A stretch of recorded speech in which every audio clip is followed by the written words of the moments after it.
নমস্কার, স্পটন নিউজে আপনাদের সবাইকে আরও একবার স্বাগত। এই মুহূর্তে আমার সঙ্গে আছেন অলোক মুখার্জি। অলোকদা, মোহনবাগান শুক্রবার একটা গুরুত্বপূর্ণ ম্যাচে মুখোমুখি হচ্ছে জামশেদপুরের, খালিদ জামিলের জামশেদপুর বলতে হবে, মানে একদম মানে শুক্রবার কালকেই। সুতরাং এটা একটা মোহনবাগানের কাছে অ্যাডভান্টেজ থাকবে জামশেদপুরকে হারিয়ে, কিন্তু জামশেদপুরের কথা বললে তারাও কিন্তু শেষ 3টে ম্যাচে তারা পরাজিত হয়নি। এটা কতটা কঠিন? জাবি রয়েছে, সৌরভ দাসের মতন চেনা মুখ রয়েছে, তারপরে সিভেরিওর মতন প্লেয়ার রয়েছে এই দলে। খালিদ জামিল কতটা ফ্যাক্টর হতে পারে মোহনবাগানের জন্য? দেখো, খালিদ জামিল তো টিমটাকে ভালো খেলাচ্ছে এবং আমিও যা প্রতি ম্যাচই আমি দেখি 7:30 থেকে। সে ধরো ইস্টবেঙ্গল মোহনবাগান ম্যাচ না থাকলে অন্য ম্যাচে আমি দেখি। জামশেদপুর বিশাল কিছু টিম যদি আমাকে বলো তা নয় মোহনবাগানের কাছে, কিন্তু মোহনবাগানের একটা ডিসঅ্যাডভান্টেজ রয়েছে। মোহনবাগান কিন্তু আগের ম্যাচ, যেটা বড় ম্যাচ খেলেছে ইস্টবেঙ্গলের সঙ্গে, মোহনবাগান কিন্তু মোহনবাগানের মতো খেলতে পারেনি। সুতরাং ওই খেলা যদি খেলে জামশেদপুরের মাঠ থেকে জিতে আসা কিন্তু কঠিন হবে, কারণ ওদেরও প্রচুর লড়াই করে ছেলেরা। ওদের খালিদ জামিল একটা জিনিস করেছে, টিমটা কিন্তু 90 মিনিট প্রচণ্ড দৌড়বে। যদি মানে টিম ধারে ভারে মোহনবাগান টিম অনেক বেটার, কিন্তু লিস্টার কোলাস এবং মানবীর ইস্টবেঙ্গল ম্যাচে কিন্তু ভালো খেলতে পারিনি। কারণ আমার চোখে যেটা দেখেছি, এই লিস্টান কোলাস এবং মানবীর যদি ভালো অপারেট করতে না পারে, এবং ওদেরও ফরওয়ার্ড লাইন ভালো আছে, সাইড ব্যাকও ভালো আছে। হ্যাঁ, সাইড ব্যাক ভালো আছে, যেটা মোহনবাগানের সাইড ব্যাক আশিস রায় ইস্টবেঙ্গল মোহনবাগানের দিনও অনেক গুণ করেছে। মানে সেক্ষেত্রে তুমি এটা বলছো ওই মানবীর লিস্টনকে বিপদে ফেলতে যাচ্ছে। দুটো ভালো স্টপার আছে একদম, যে এরা এত ভালো অপারেট করছে, এবং গোলকিপার একদম, এবং হাফ লাইনও ভালো আছে, এবং ফরওয়ার্ড লাইনও কিন্তু কামিন্সকে আমার কিন্তু ভালো লাগেনি ইস্টবেঙ্গল ম্যাচে, কিছুই খেলতে। বরঞ্চ ওই যে ছেলেটাকে পেট্রোদাসটা কি বলছে, পেট্রাতোস,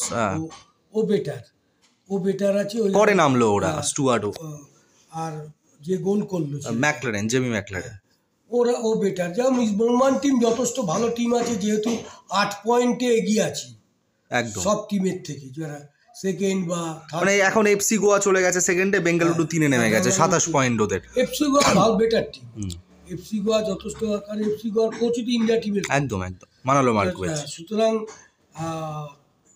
বলাই যায় যে মোহনবাগান কিন্তু জামশেদপুরে খেলা হোক আর কলকাতায় খেলা, মোহনবাগান কিন্তু টিমে ধারে ভারে মোহনবাগান এগিয়ে আছে। এখন খালেদ জামিল যদি এই টিমকে রুখে দিতে পারে, তাহলে কিন্তু একটা বিরাট ব্যাপার। কারণ খালেদ জামিলের টিম পরপর 3টে ম্যাচ কিন্তু জিতেছে। সেটা কিন্তু মোহনবাগানের কোচেদের নিশ্চয়ই মাথায় আছে, এবং ম্যানেজমেন্ট যারা আছে তারা আছে। কারণ জামশেদপুরে গিয়ে জামশেদপুরকে হারানো, এটা কিন্তু একটা কঠিন ব্যাপার। কিন্তু মোহনবাগান যদি ঠিকঠাক মোহনবাগান প্লেয়ার খেলতে পারে, আমার মনে হয় ম্যাচ কোনো, ওদের জর্ডান মারে বিশেষ করে খুব ডেঞ্জারাস ফুটবলার, আর জাবিও রয়েছে এদিকে। Football is a team game, একদম। শুধু 3টে প্লেয়ার দিয়ে কখনো তুমি জিততে পারবে না। একদম, অন্তত 11 জনের 8 জন যদি ভালো খেলে, 3 জনকে টেনে নিয়ে যেতে পারে, কিন্তু 3টে প্লেয়ার কখনো 8টা প্লেয়ারকে টেনে নিয়ে যেতে পারবে না। কিন্তু ডিফেন্স অনেক বেটার জামশেদপুরে। সাইড ব্যাক ভালো খেলছে, ভালো খেলছে। আমার মনে হয় মোহনবাগান নিশ্চয়ই সতর্ক থাকবে। এই ম্যাচটা জিতলে মোহনবাগান কিন্তু অনেকটা এগিয়ে যাবে। মোহনবাগানে থাপাকে বোধহয় পাওয়া যাবে না অলোকদা, আর আশিক কুরুনিয়ান ও তো চোট সমস্যার জন্য হয়তো খেলতে পারবে না। সেক্ষেত্রে এটা কি চিন্তার বিষয় মোহনবাগানের জন্য নাকি? অ্যাকচুয়ালি আমার না, আমরা আমাদের সময় যারা প্লেয়ার আছে, আমাদের মাথায় আসে না যে এত চোট কি করে হয়। এত তোমার প্রাচুর্য রয়েছে, এত ফিজিক্যাল ট্রেনার রয়েছে, এত চোট তো আমাদের সময় হতো না। আর একটু লাগলেই দেখি খেলে না, একটু অ্যাঙ্কেলে লাগছে বলছে ব্যথা, খেলছে না।